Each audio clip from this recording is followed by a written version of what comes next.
Hi everybody, Professor Christina here, and today we're going to learn how to do a SWOT analysis. There's no such thing as a brand that has no competition. Everybody in every organization, whether you're for-profit, nonprofit, a big business or a small business, B2B or B2C, you're competing against something, whether it's other organizations or other alternatives to solving a problem. And so to compete in any competitive market, you really need to understand your own strengths, your vulnerabilities, and how to approach the market with your best foot forward, so to speak. So today we're going to learn a structured framework for understanding your competitive positioning. Let's get started.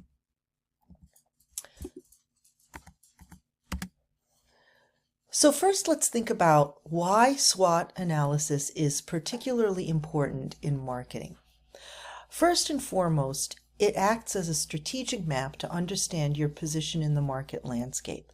You can figure out how you are stronger than your competition and areas where they might be stronger than you. It also helps with team alignment.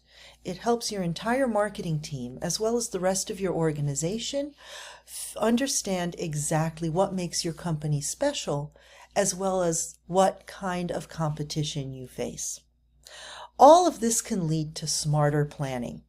It enables you to campaign design in a way that takes into account what consumers can expect from you, what they think about your competition, and what they understand about their alternatives. Instead of just saying your product or service is the best, you can actually understand what your competition is doing and anticipate the risks presented by your competitive challenges. For instance, somebody taking your market share or attracting consumers before they can do business with you, as well as seize opportunities by seeing where your competition is not so strong so that you can meet consumer needs where your competition is not doing so.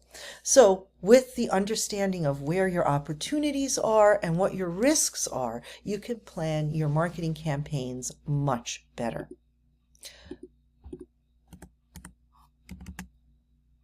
So how do we start doing a SWOT analysis?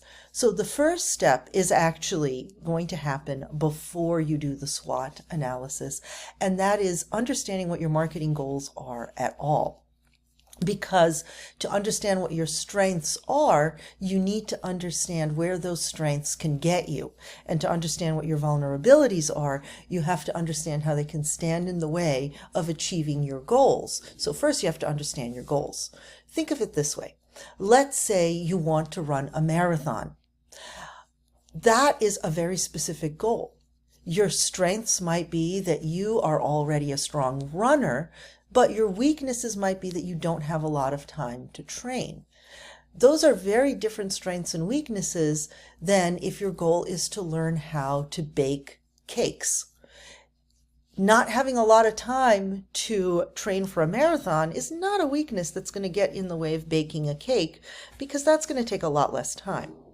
Strengths like being a strong runner, on the other hand, are completely irrelevant if your goal is to learn how to bake a cake, because you don't have to be able to run at all to bake a cake. So your strengths, your opportunities, your weaknesses, and your threats are contextual. And the context is what your goals are.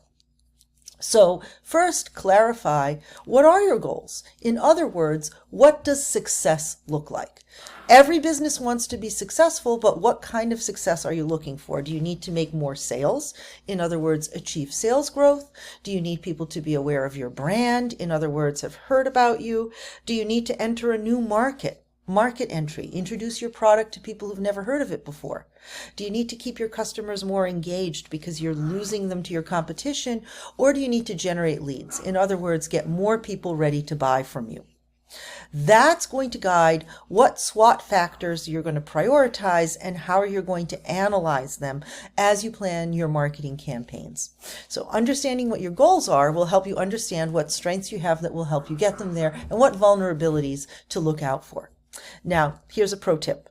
Well-defined goals transform a SWOT analysis from a generic exercise into a powerful strategic tool tailored to your specific marketing objectives.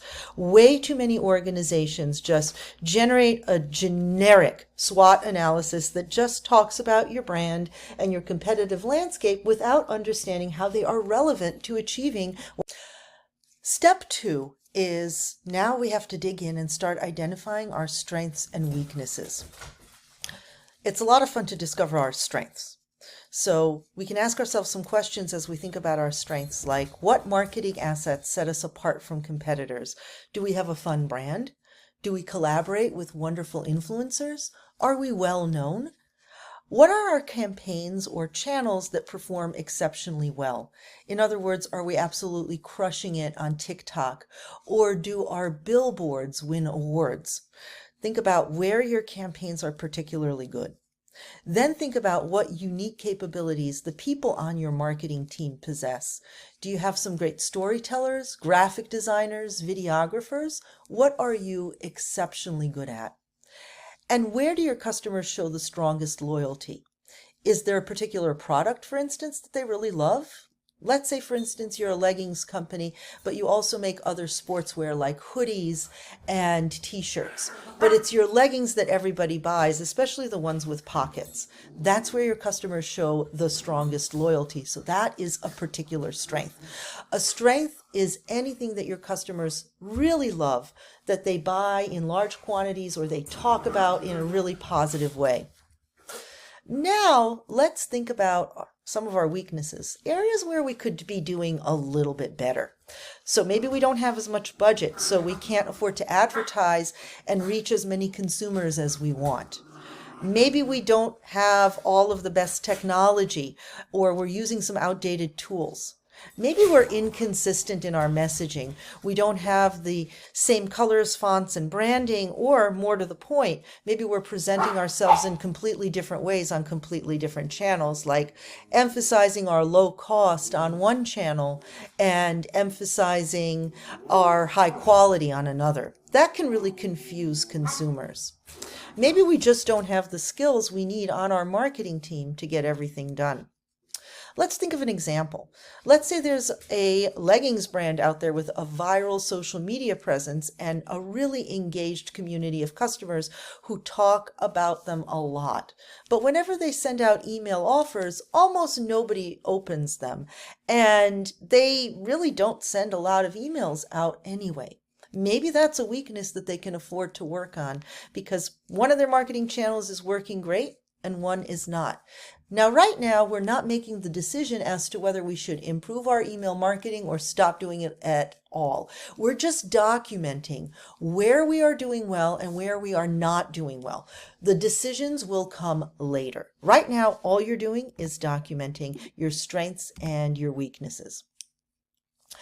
Now, step 3 is exploring our external opportunities and threats. So our external opportunities might be something like new social media platforms where our competition is not all that strong yet. Maybe it's products that our competitors are not really good at. Maybe, for instance, their leggings don't have pockets. Maybe it's changing consumer behaviors and preferences. They're shopping in person more. They're going into the store more. Or it could be technological innovations enabling new tactics. It could also be threats like emerging competitors who have innovative approaches, a new product out there that's actually better than ours. It could be something to do with the economy, an economic downturn that's making people spend less money on products that are optional, or they're hanging on to their clothes longer. It could be regulatory hurdles, compliance requirements. This can be a big issue, for instance, in the health and wellness industry. Or it could just be market saturation. There's already enough products on the market and people just don't need another one.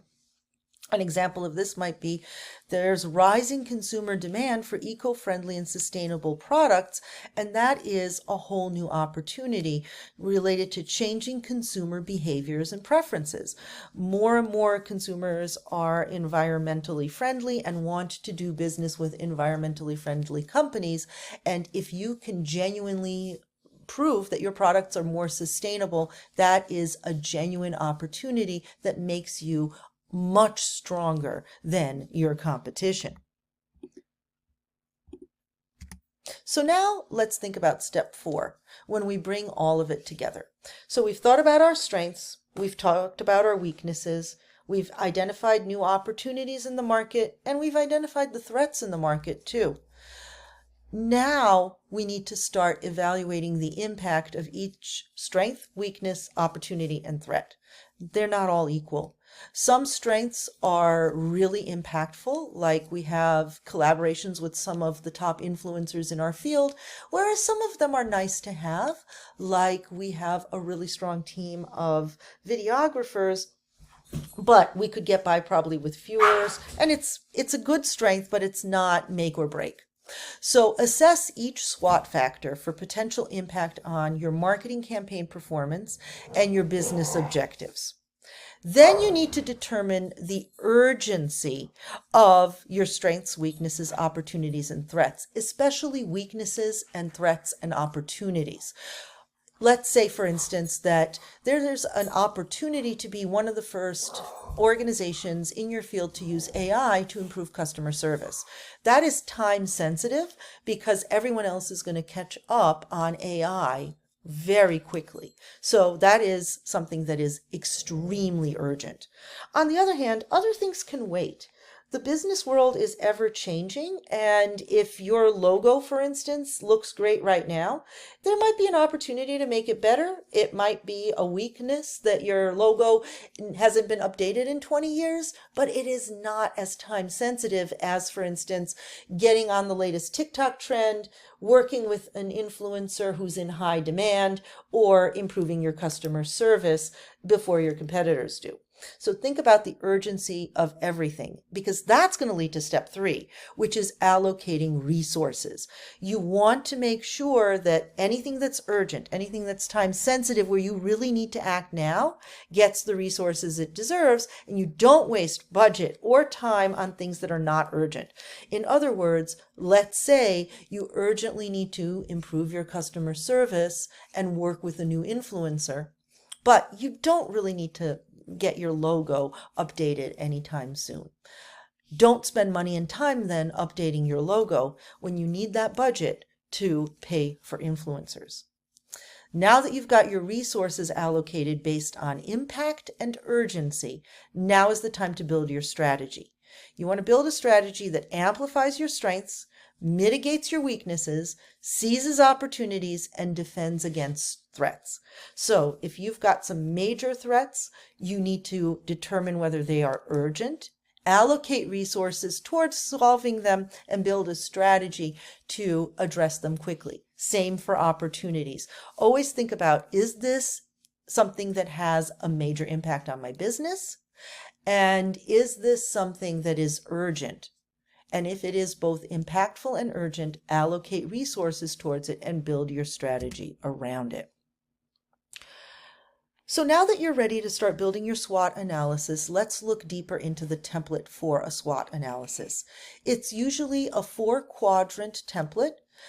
It starts on the top left with your strengths, and that's where you again list all of your internal advantages like brand loyalty, unique skills, creative capabilities, or strong customer relationships that set you apart.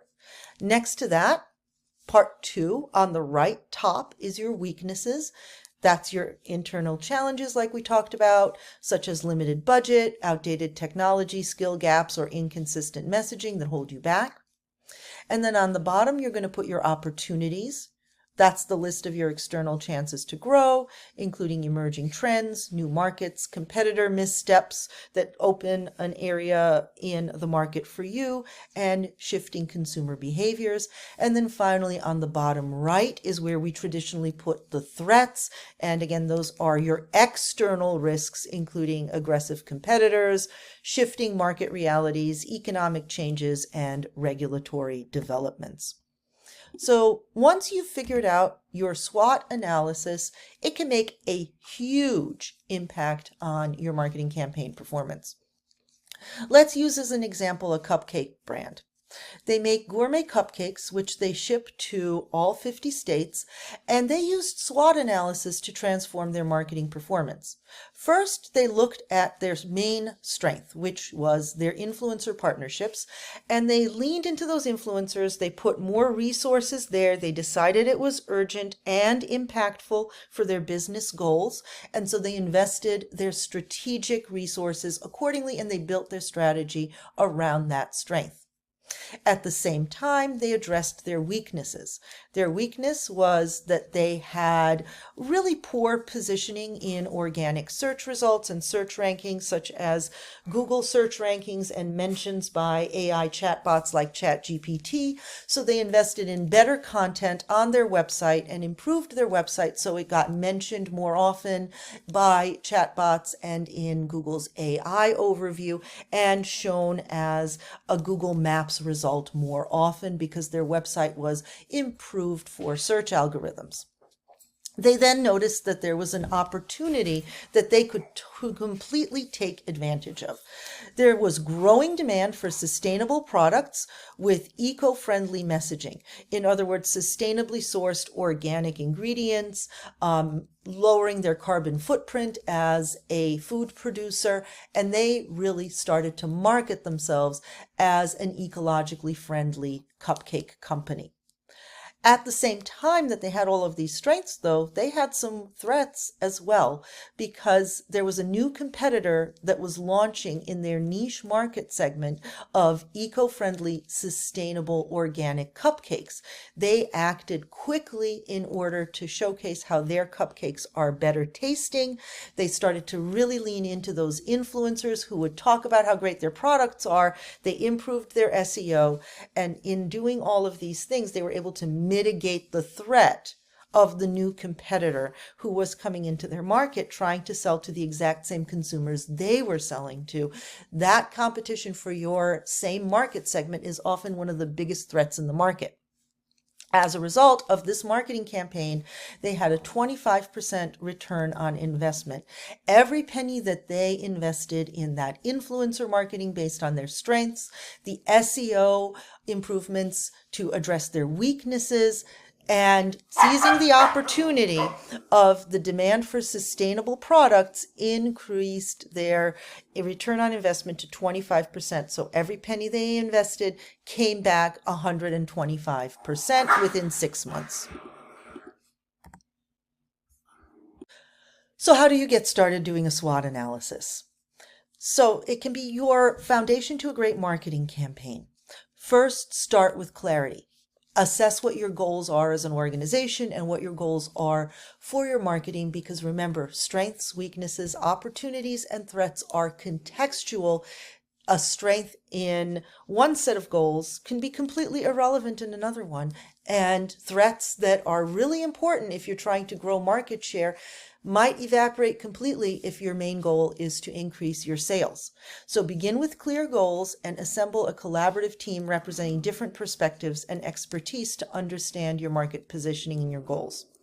Then drive with data. Use the insights from your SWOT analysis to focus your campaigns on what's really happening on the ground so that you're creating a realistic way of addressing the market, and you'll be sure to win. And remember, SWOT is never done.